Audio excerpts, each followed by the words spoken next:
Well, for 20 years, I was artistic director of the Illinois Storytelling Festival, which is now in its 25th year. And we started that in 1984.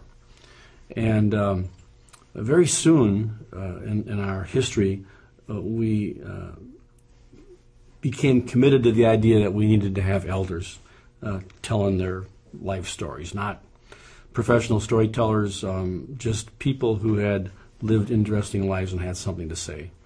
Civilian storytellers, I always called them. So that started with some of my aunts and uncles who grew up in the area, grew up in Spring Grove, and then expanded over the years, and we included anyone we could find with an interesting story. And some of our most notable years were years that we featured some of the original Tuskegee Airmen who came in and told their stories, their experience in World War II. And in 2002, we had invited Holocaust survivors and camp liberators to come and tell in what we called our Elders Concert or our Traditions Tent. The idea that almost every family has some kind of a storytelling tradition. Almost anyone who's walked on this earth has some body of stories that they tell about their life experience. So it was a Sunday afternoon, and Lisa Derman was our storyteller, a Holocaust survivor.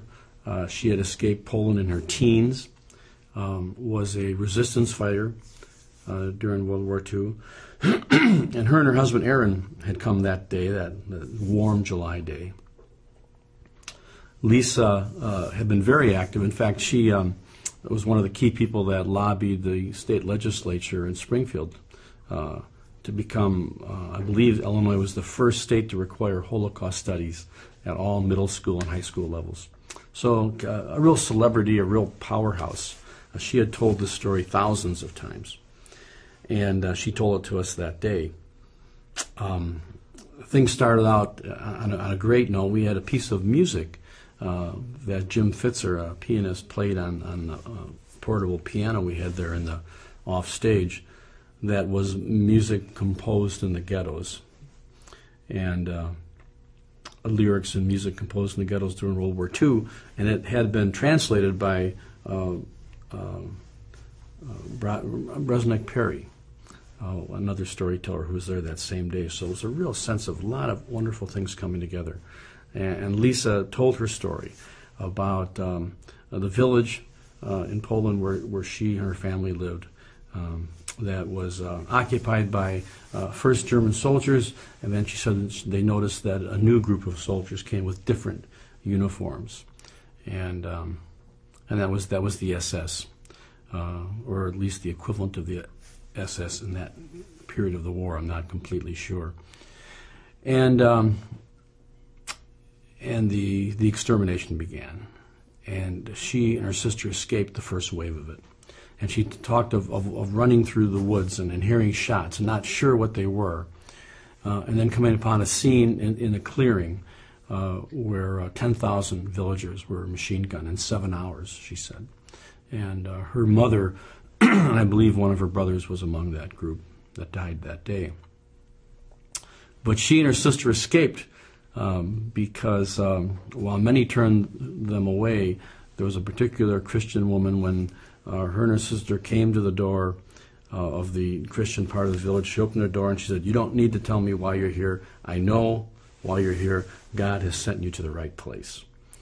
And she hid them in the spring works under a hide-a-bed.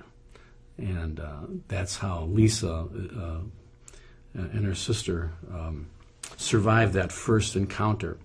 And at that point she looked at us and she said out to the audience, she said, "There will be a time when all of you will have to stand up and do what's right.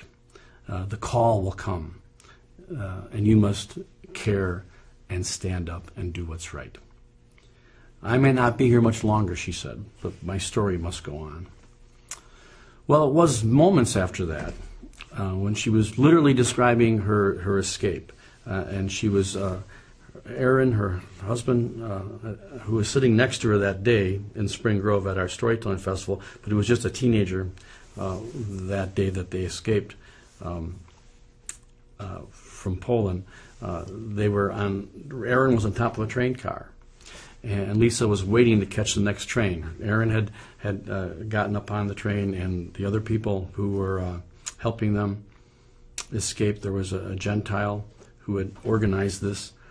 And Lisa said, I was waiting there, and the trains were coming, and I knew, I looked, and I could see that the last car was coming, and I was the last one to grab onto a car. And Aaron and the others were up on the top, and I had to make a decision. I had to grab one of these, but there was no ladder. But I jumped on the side of the car anyway.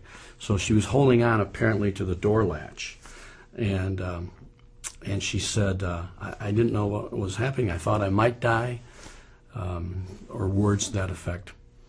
But she kind of smiled. I remember she smiled, and I said, but then I heard footsteps, and they were coming back for me.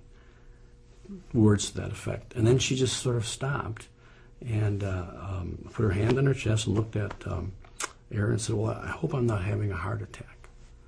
And then she just nodded her head, and it was over. It was that sudden and that peaceful. And we had a fireman, paramedic, chief of the Spring Grove Fire Department in the front row. Immediately started CPR, and we had a defibrillator there, but the doctor said that she had a massive heart attack and died at that moment. Well, after the ambulance left, there was prayers in Hebrew and English and American Sign Language, and that spot is a sacred spot to anybody who was there that day. And so the continuation of the story is that Illinois Storytelling Association, Illinois Storytelling Inc., we're working to raise money to put a bronze with Lisa's story in that spot. We've already secured a donation from a nursery to put a bur oak. We planted in the year later a bur oak tree, which is not only is planting a tree a Jewish custom, but the bur oak tree is the tree that survived the Illinois fires.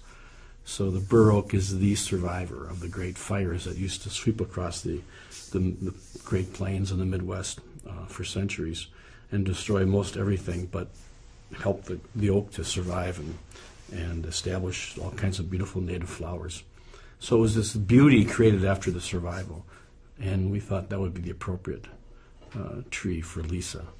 So that's the story. That's the story we're hoping will continue, that when people come to see that bronze, to hear Lisa's story, that they'll think about her last words, which really were, the time will come for all of you to care, to answer the call, to stand up. And when we hear a story like that, and there are thousands, to me, there's no more powerful way to move people to action, to move people toward justice and peace.